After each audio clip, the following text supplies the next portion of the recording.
Welcome to Ambitious Tech Mamas, a podcast for moms who are making big moves at work and at home. Here, we keep it real about careers, relationships, and the beautiful, messy balance of motherhood.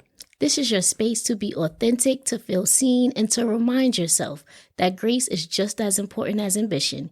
You are not alone, so let's navigate this journey together. All right, let's do it. We are at episode 5. Wow, look at us, halfway to 10. I am proud of us. Yes. And folks, we have a topic for you this week. One, which was an easy one for Naija and I to pick when we were thinking about topics. Yes. Because it's relevant, at least for us at the moment. And it is mom burnout. So I think that's going to be some good discussion today. Yes, it will. With that, though, before we dive into it, let's start with our glows and grows. So, Naija, you want to kick us off? Yeah, so I'm going to start with a grow moment because it feeds into the glow moment. I like it. So, my husband and I, this year, will make 23 years together. Ooh, look at that. Yep, 13 years married. So, he's still alive. I'm not in jail. We're doing all right. If that's your success criteria, I like it. All right, good. We go to marriage therapy still. We've done that even before we even thought about marriage. When we started dating in college, we would go to marriage therapy. That's awesome. Relationship counseling, whatever you want to call it at that point. And so we have a really dope therapist out here in Seattle. He's just real, right? So he's very relatable. And so he was introducing us to this concept called the Karpman drama triangle. Okay. And great concept. And so it's basically about how you can be the persecutor, victim. I forgot the third one, but basically it's this unhealthy form of communication that most couples fall into and then teaching us how do you get out of it. So it was really great, right? And so at the end of the session, I said, the funny part is the way life works. We're going to have to use these tools because we're learning, we're going to be tested. Yeah, good. Lo and behold, next day, I'm like, I feel like the victim, and I'm just using all the terms you're like, he said. Exactly. And so my husband, same thing. He's like, wait, nope, you are showing these traits. And so, oh, jeez. So the grow part was that, we had the challenge, the communication challenge, but the glow part was that we were able to apply the tools that we learned. Okay. And it helped us to think about ways in which we can implement them in a fun way consistently. Nice. Because so that you can practice them. Because it's good now, but it's fresh in our minds. But in 2 months, it's going to be like... Do you forget it or you keep going with it? Yeah. Exactly. And not trying to weaponize by saying, you're making me feel like the victim, but really understanding. And so that was my glow and grow for the week. What about you? I will say for my glow, because I think it's a little related to the topic, is you kind of get into a mode sometimes where you just have all the things that you need to do. You go down your checklist, you say, all right, I'm doing this. And for whatever reason, we had a volunteer appreciation tea at my kid's school. Okay. And it was in the afternoon. And I was like, okay, great. It's on my calendar. I'm going to do it. Now, this sounds wild. I drove all the way to the school. And then I got to the parking lot and I go, I don't want to do this. Why am I doing this? And so it sounds weird, but I felt proud of myself. So I'm going to say it's a glow because I was so in just like the robotic mode that sometimes moms get into where it's on my list, it's on my calendar, I'm just going to do it. And I like woke up from it and I was like, no, this isn't worth my time. I have so many other things I could be doing right now besides just going and talking with peeps, which I'm sure they're nice people, but that was not worth my time in the moment. And I at least figured it out and I circled the parking lot and I came right back home, which sounds wild, but I was proud of myself. I was proud of myself. I'm very proud. Very proud. I was good with that. And then the other piece I will say is just my grow is, a lot going on. And so I think that's okay. I've got my kid's first birthday coming up and I'm trying to fit it all in. And that's hard sometimes because you want it to be perfect. You want the pictures to look good. You want to just keep worrying about what's the weather going to be like. Are people going to show up? And I just get into those spiraling things as you usually do as a mom. And again, I will hopefully bring myself out of it. But that's my grow is I'm just sitting in that weird spot of I want my child's birthday to be perfect. And everything that's not exactly, I'm dwelling on it. I know I am. I'm self-aware, but I still dwell. So I have a question for you. Sure. Well, I definitely relate to that. I remember that with my wedding. I was like, I don't think anyone's going to show. And like in hindsight, it's like, that is wild to think about. People will come. Yeah. But one thing that I'm working on, which even falls into the burnout, is that concept of perfection, right? Why do you feel like for yourself, it has to be perfect? That's a question I'm challenging myself with.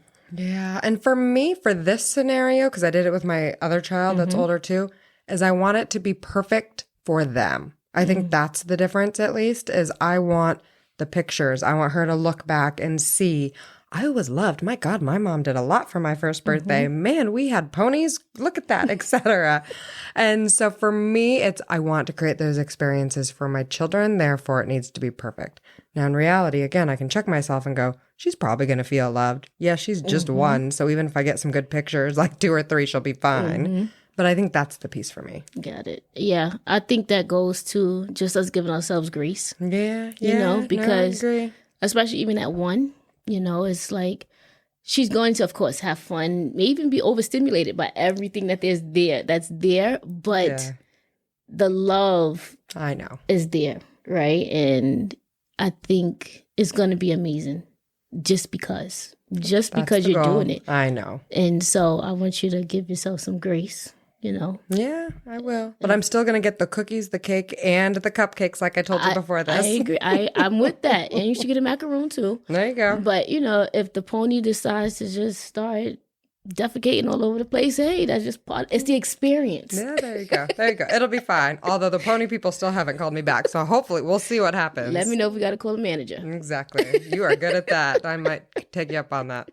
So I guess that goes into our question first is, how do you know when you're hitting mom burnout or just burnout as a whole? Yeah, that's a good question. This sounds weird as I was thinking about it. For me, I have to remind myself to be a nice person. Now, that sounds crazy. I know it sounds weird, but naturally, I like to consider myself a nice person. Yes. But I have to remind myself to do things like that, which are typically just my normal self. And so reminding myself like, oh, yeah, you need to be nicer in that situation, not be so snappy. Or if it's work and I'm hitting burnout, I will just find myself staring at my screen sometimes and I'm like, oh yeah, that was not productive and just glazed. So those are some ways I notice it. What about you? For me, similar. I'm very snappy, very irritable. You know, I could be like, why that person got on a black shirt today? You know, like it's sunny outside. You know, it could be little things that make no sense. That sounds fun. That sounds fun to me. I kind of want to be around just for that. And then on a more serious note, I have lupus. And so my body will speak to me. So if I start to have body aches or what some with the disease will know, it's called like a lupus tired. It's like you cannot get out the bed. Like no matter how much sleep you get, you are just so tired. That's when I know I'm burnt out. Okay. And that a break is needed. So like I said, and then this super expensive Oura Ring will tell me as well that you're stressed. You should take a time right now and meditate. I'm like, I'm driving. It's like a person. Meditate, you know? And so, but I intentionally have this for those exact moments to make sure that I can be intentional about how my body is responding to stress, burnout, whatever the word may be. Yeah. And so. I love that. I will admit I'm scared to get one of those. I'm scared because I don't want to be told, woman, you were stressed 99% of the time yesterday, or you got 2 minutes of sleep. Like that just makes me nervous. Someday maybe I will. Yes. But, oh gosh, it will give me anxiety. It's an accountability mechanism. I will say the first time I got it too, I felt like I'm not going to wear it just because I know I didn't get enough sleep. But it holds me accountable. And so I think for that reason, and stress really kills. Yeah, so that's true. I got too much to do. I'm nobody trying to be sick or nope. So this ring holds me accountable. So I like that. I think you should buy yourself that gift for the baby's first birthday party. That or a pair of shoes. We'll see. Both. I was going to say, would I choose that or the shoes? We'll see. Oh, gosh. Well, like we said, this was an easy topic for us to come up with in terms of what's relevant, what might be relevant for other moms. What's a recent example for you in terms of just mom burnout? What did that look like? It's sad because I don't know that I can even really pinpoint one thing. I feel like I'm always going, right? Yeah. even coming to you today, right?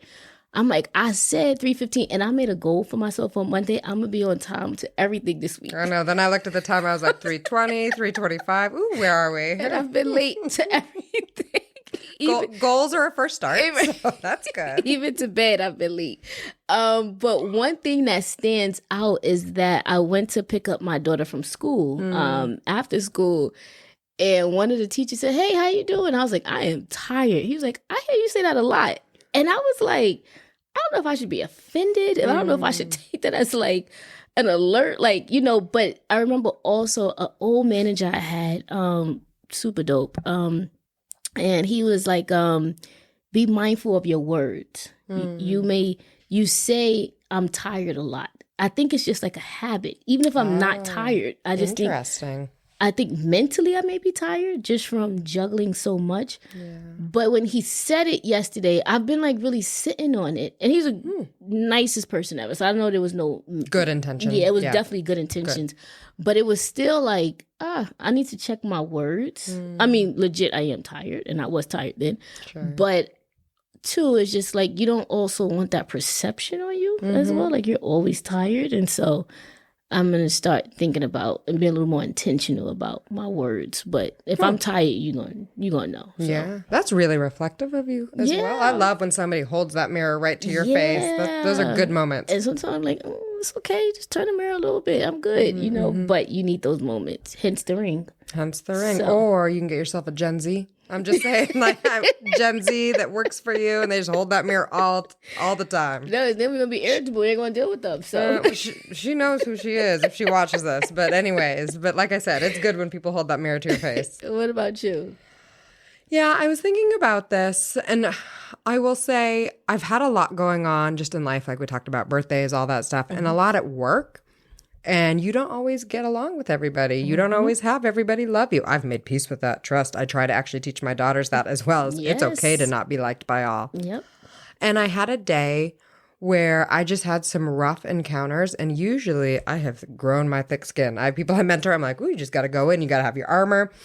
And it was wild because I had a couple encounters and I just felt like I wanted to just cry, which sounds funny. It's hard, and women are more inclined to cry, which makes it harder to hide stuff like that. Now, I will say I did not cry. I did not cry in a meeting. I did not cry in the corner, but I wanted to, and that was my way of kind of checking myself going, ooh, something's different with me right now. Something's up where this is not my norm. Usually that stuff just rolls, and I couldn't get it to roll. I couldn't shake it off.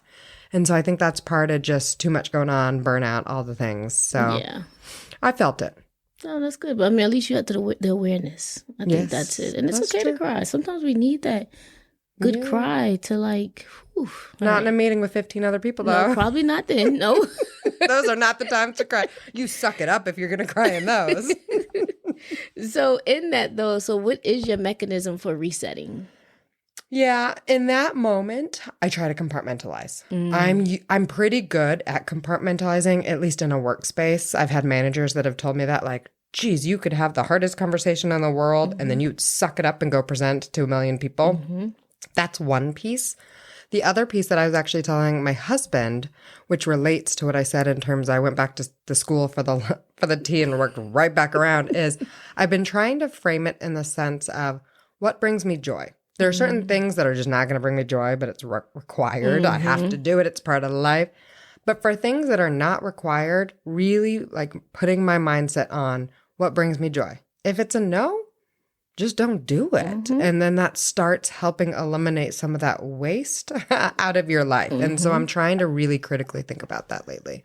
What about you? That's good. It's funny you say that because I was telling my daughter that too. She has this feeling that she has to help solve everyone's problems in class. Yeah. And I was like, no, that's taking too much out of you. That's why there's teachers. And you're a child. Like, enjoy it. Aww. And I was like, it's okay to tell people no. Like, no is a complete sentence. And you can put an exclamation point at the end so that they know you're not playing, right? And she's like, that's a good point. So, look at you passing that on. I love that. But the compartmentalizing, one of those words with too many letters, that is something too that I think I am that I do, maybe without even realizing. Okay. I am a list, spreadsheet, calendar. Like, I need to get order. So if I'm experiencing burnout, that means that life is out of order for me. And so for me, I need to like set time to look at everything that's going on and put it, like you said, in a bucket to be able to say, okay, what needs to actually get done here? And then also asking for help. You know, we've talked about that, how important that is. Yeah, and I think that's it. I get to this place, and sometimes it's so bad, I start reassessing life decisions. You know, like you said, you know what? I am no longer volunteering to do this because I can't, you know, or I am always tired, or I'm always rushing to this thing. What value is it giving to my life? And so I think for me, to reset is to reprioritize what is it. And if it's not working or aligning to what my intended purpose is in life, then no, then my family knows, get out the way. Down to, I'm starting throwing away clothes. Like, hey, you ain't wear this in 3 years. Let's go donate it. That's it, you know? Yeah. Like, oh, that sounds great right now. It's like, this artwork, I know you love it. It is 10 years old. Let's send it to the grandparents. So, but then once I'm done, like, I know when I've reached that point of full reset, because just my spirit feels calm. Yeah. And that's a piece that can't be bought or explained. It's just like, whew. And so that's how I move forward with it. So. I like that. And I would say, I think it's okay to not get to that place for a long time. Because I talk to moms where, like, if they are first-time moms, or when I had my second baby, I remember thinking, when will I sleep again? And I remember asking my doctor, when will I sleep again? Meaning, I don't think I got to that Zen piece, to your point, for a long time. So I think it's okay to see little chunks of Zen. Maybe that's the way to put it. Yeah, and I think we can't, my mom always tells me this, don't give the same energy to a mountain and a molehill. That's a good point. Something like parenthood, I don't think we're ever going to. I think the moment we decide to have these kids, there's a certain part of peace that went with that. That is true, and I love my babies. Yeah, but exactly. True, so that part is gone. But I'm talking about the little things, like the laundry is done, food shopping, the budget, you know, figuring out how to sell my house, you know, like those little things that kind of just add up. Yeah. You know, we don't do it one problem, you have another. Now it becomes a mountain of problems. Yeah. So when you start peeling back the little things and what you have control over, that's what I mean. But yeah, the big stuff, that's never going to change. Yeah, so. I agree. Kind of like when I feel like I've got my dishes done, my laundry done, and the house is vacuumed, I'm like, yes. There's that little moment That's it, exactly. I feel better about myself. There you go. That's good. Those little things that I anchor on. Yeah, that's good. Like my daughter, she was having like a really overwhelming day last week. And I said to her, how about you just take a bubble bath? We probably put too many bubbles in. It took forever to clean out the tub. But I was teaching her, like, it's okay to give yourself that time to just, this is what self-love looks like. Aww. And she felt so much better. I mean, like I said, bubbles to her forehead, basically. And, that's cute. You know, she was able to watch her TV while she was in the tub. And, you know, it's like just finding those little moments for yourself that speaks to what you need in the moment. It's important. So. I love that. Yeah. The bubbles. That's too cute. Yeah. My children get bubbles every Sunday. This was like a random Tuesday. I was like, child, it's a bubble day. Yeah. I said, listen, I poured I was like, this is probably too much. And it was just like rising. Oh, that's funny. So, but she was happy. She had joy. Happy. It sounds like, okay. Yep. So we meditated before we went to bed. Oh, okay. All three of us laid in her bed and we listened to some meditation. Wow. Dad went to sleep first. It was supposed to be for her, but he went to sleep first. Jeez. We had to wake him up and move him to our bed. But yeah, everyone felt calm. That was a good night's sleep for everyone. So yeah, sounds like a good time. I bet your Oura Ring was happy that day. Listen, it had a joke. I will post it. It said that you got so much sleep, we thought the app was broke. That's literally what it said. So, how many hours of sleep did you get? I think like 9, but it's not even just the quantity, it's the quality. Yeah. So I was in deep sleep or whatever. Wow. But yeah, I was like, oh, Aura got jokes too. So yeah, well, that would make me smile. Yes. I would not get that message, so I think I would be stressed and it would be giving me different messages. But that's okay. Yes. All right. So I guess we've talked a lot about our own situation. Let's talk about other moms. Like when moms come to you and talk about them being at burnout or different parts of their life where they just have a lot going on. What message do you give them usually? One is find your community. I think it's helpful, as always, to know that it's not just you. Yeah. Because we feel like that all the time. That is just us. So it's one, find your community, those people that you can just let it all out with, right? So I have a group of moms in my daughter's class. We're in a group chat. And it's like, whoo, today, 4th grading was hard, right? You know, because they understand. Yeah. They understand the life, the private school life, like in between. And so those safe spaces are important. Now, coincidentally, I had a conversation with a dad this week. Yeah, earlier in the week. And I was telling him, like, basically, I always say I run my house like a business with love. So I'm like, we have monthly business meetings with the baby. We have weekly meetings, me and my husband, right? So that we can stay organized. And he was like, I don't know if I'm impressed or overwhelmed. Interesting. Okay. But he was saying, I was sharing, he's like, like we have 3 kids and it's like, it's a lot trying to balance this, and this. Yeah. And I was saying to him, what I also remind myself, this is just a short period of time. Before we know it, we're going to be out of this phase of chauffeur to gymnastics, track, soccer, volleyball, you know what I mean? And our kids are going to be on their own. They're going to be adults longer than they are kids. So I try to remember that in those tight moments. And then, I share that with other parents now at this point, like, you got this. Just take it literally a moment at a time. I know. So, yeah. I love that. You? I will say, know what fills your cup. I think that's important. And everybody's cup is different. I remember sharing with somebody when I first had my second baby, my cup, I need people. I need my people, not anybody, but I need my people in terms of what fills my energy is talking to others, hearing about life, seeing that I'm not alone to a degree. Whereas I've talked to other moms and they're like, no, I need to be by myself. I need to lock my door. I need y'all to stay away. And we're good friends. But those are 2 very different cups. Exactly. And so I think knowing what fills your cup is important, and then always taking advantage of that. So similar to you, I need my people. I need to talk through things. I don't like bottling things up. My husband knows this very well. And just embracing it. I try to remind myself, to your point, of it's a short period of time. And she will not always want me to crawl back into bed with her, which in the moment, part of me feels like, oh, geez, I've got a lot of work to do. It's already 8:00. Why do you need me to crawl into bed? Because I'm, a little bit of me is annoyed. But then I try to check myself in those moments and I go, to your point, she's not going to do this forever. She will not want mommy to climb in bed with her for much longer, maybe a while. Knock on wood. I'm knocking on the wood. But I try to check myself, to your point. I think that's so important to just embrace it.